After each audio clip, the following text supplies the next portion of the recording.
ଭାରତର ସ୍ୱାଧୀନତା ସଂଗ୍ରାମରେ ବ୍ରିଟିଶ ବିରୁଦ୍ଧରେ ପ୍ରଥମ ସ୍ୱର ଉତ୍ତୋଳନ କରିଥିଲା ଓଡ଼ିଶାର ପାଇକ ପୁଅ। ଆଉ ସେଇ ପାଇକ ପୁଅର ମୁଖିଆ ଥିଲେ ଜୟୀରାଜଗୁରୁ। ଆଜି ହେଉଛି ସେଇ ଜୟୀରାଜଗୁରୁଙ୍କର ଶହୀଦ ଦିବସ। ଡିସେମ୍ବର ମାସ 6 ତାରିଖ। ସେଦିନ ମେଦିନାପୁରରେ 1806 ମସିହା ଡିସେମ୍ବର ମାସ 6 ତାରିଖରେ ଜୟୀରାଜଗୁରୁଙ୍କୁ ଫାଶୀ ଦେଇଥିଲେ। ସେହି ଜୟୀରାଜଗୁରୁଙ୍କୁ ସ୍ମରଣ କରିବା ପାଇଁ ବିଭୂତି ସ୍ୱାଇଁ ଗାଲାଟେନମେଣ୍ଟର ଏହା ଏକ ପ୍ରୟାସ। ଆସନ୍ତୁ ଜୟୀରାଜଗୁରୁଙ୍କୁ ସ୍ମରଣ କରିବା, ବିଭୂତି ସ୍ୱାଇଁ ଗାଲାଟେନମେଣ୍ଟକୁ ଲାଇକ୍ କରିବା, ସେୟାର କରିବା ଏବଂ ସବସ୍କ୍ରାଇବ୍ କରିବା। ସଲାମ ଉତ୍କଳ ଜନନୀ, ସଲାମ ଭାରତ ମାତା, ସଲାମ ଜୟୀରାଜଗୁରୁ, ସଲାମ ଜୟୀରାଜଗୁରୁ, ସଲାମ ଜୟୀରାଜଗୁରୁ। ଲକ୍ଷେ ଦଣ୍ଡବତ ଜଗନ୍ନାଥ। ଜଗନ୍ନାଥଙ୍କର ପ୍ରିୟ ଭକ୍ତ ଜୟୀରାଜଗୁରୁ। ପିଲାଦିନର ଡାକ ନାମ ଜୟୀ। ତାଙ୍କର ବଂଶଧର ଥିଲେ ରାଜଗୁରୁ, ରାଜାଙ୍କର ଗୁରୁ। ଦିବ୍ୟସିଂହ ଦେବଙ୍କର ମୃତ୍ୟୁ ପରେ ତାଙ୍କର ପୁତ୍ର ମୁକୁନ୍ଦ ଦେବ ହେଲେ ରାଜା, ଖୋର୍ଦ୍ଧାଗଡ଼ର ରାଜା। ଆଉ ଶେଷ ସ୍ୱାଧୀନ ରାଜା ଭାବେ ସେ ଶେଷ ଆଶ୍ରୟ ନେଇଥିଲେ କଟକର ବାରବାଟୀ ଦୁର୍ଗରେ।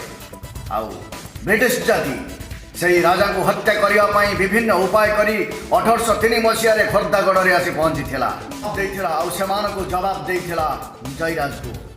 ଜୟୀରାଜଗୁରୁ ବ୍ରିଟିଶ ଜାତିକୁ ହଟାଇବା ପାଇଁ ପ୍ରଥମେ ପାଇକମାନଙ୍କୁ ସଜେଇ ପାଇକ ମେଳି କରି ବ୍ରିଟିଶମାନଙ୍କ ବିରୁଦ୍ଧରେ ପ୍ରତ୍ୟକ୍ଷ ଯୁଦ୍ଧ ଡାକରା ଦେଇ ଶହ ଶହ ବ୍ରିଟିଶମାନଙ୍କୁ ଧରାଶାୟୀ କରିଦେଇଥିଲା। ବ୍ରିଟିଶମାନଙ୍କ ରକ୍ତରେ ରଞ୍ଜିତ କରିଦେଇଥିଲା। ଖୋର୍ଦ୍ଧାର ଲାଲ ମାଟିକୁ ରକ୍ତ ରଞ୍ଜିତ କରିଥିଲା ଜୟୀରାଜଗୁରୁ ବିଦେଶୀମାନଙ୍କୁ, ବ୍ରିଟିଶମାନଙ୍କୁ ହଟାଇବା ପାଇଁ। ବ୍ରିଟିଶମାନଙ୍କର ସେଇଠି ହିଁ ରାଗ ଥିଲା। ଆମେ ଭାରତକୁ ଯେତିକି ଅକ୍ତିଆର କରି ଖୁସି ନ ହେଇଛୁ, ତାଠାରୁ ଆମେ ବେଶୀ ଦୁଃଖିତ ହେଇଛୁ ଜୟୀରାଜଗୁରୁକୁ ହତ୍ୟା କରି ନ ପାରି। ତେଣୁ ସଦଳ ବଳେ ବ୍ରିଟିଶ ଜାତି ଆଧୁନିକ ଜ୍ଞାନ କୌଶଳକୁ ପ୍ରୟୋଗ କରି, ଗୁଳି ଗୁଳାକୁ ପ୍ରୟୋଗ କରି ଜୟୀରାଜଗୁରୁ ବିରୁଦ୍ଧରେ ଲଢ଼େଇ କରିବା ପାଇଁ ଆସି ପହଞ୍ଚିଲା। ଫଳ କିଛି ହେଲାନି। ଜୟୀରାଜଗୁରୁ ଗରିଲା ବାହିନୀ, ସ୍ଥଳ ବାହିନୀ, ମଲ୍ଲ ଯୋଦ୍ଧାମାନଙ୍କୁ ଲଗେଇ ବ୍ରିଟିଶମାନଙ୍କୁ ବାରମ୍ବାର ଧରାଶାୟୀ କରୁଥାଏ। କିନ୍ତୁ ଗୁପ୍ତଚର, ଗୃହ ଶତ୍ରୁ, ଚାମଚାମାନେ ବ୍ରିଟିଶର ପଶାପାଲିକୁ ବୁଝି ନ ପାରି ଜୟୀରାଜଗୁରୁର ଗୁପ୍ତ ତଥ୍ୟକୁ ଯୋଗାଇ ଦେଲେ। ଆଉ ରାତାରାତି ବ୍ରିଟିଶମାନେ ଜୟୀରାଜଗୁରୁକୁ ଧରିନେଲେ।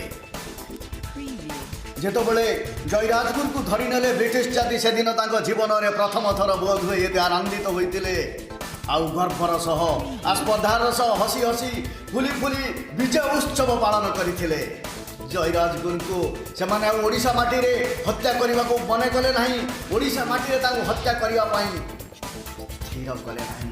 ଜୟୀରାଜଗୁରୁଙ୍କୁ ନେଇଗଲେ ମେଦିନାପୁରର ଏକ ବରଗଛକୁ ଟାଣି ଆଣି, ଗଛର ଦୁଇଟି ଶିଅକୁ ଟାଣି ଆଣି ଜୟୀରାଜଗୁରୁକୁ ବାନ୍ଧିଦେଲେ। ଆଉ ଛାଡ଼ିଦେଲା ପରେ ଜୟୀରାଜଗୁରୁ ଜୀବନ୍ତ ଚିରି ହେଇଗଲେ। ଜୟୀରାଜଗୁରୁ ସତରେ ଯେମିତି ହସି ହସି କହୁଥିଲେ, ଜୟ ଜଗନ୍ନାଥ, ଜୟ ଜଗନ୍ନାଥ, ଜୟ ଉତ୍କଳ ଜନନୀ, ଜୟ ମୋର ଭାରତ ମାତା। ଜୟୀରାଜଗୁରୁ ଫାଶୀ ହେଇଗଲେ।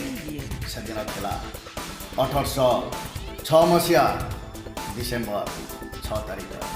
ଆସନ୍ତୁ ଆଜି ଆମେ ସେଇ ଯୋଗଜନ୍ମା ଜୟୀରାଜଗୁରୁଙ୍କୁ ସ୍ମରଣ କରିବା।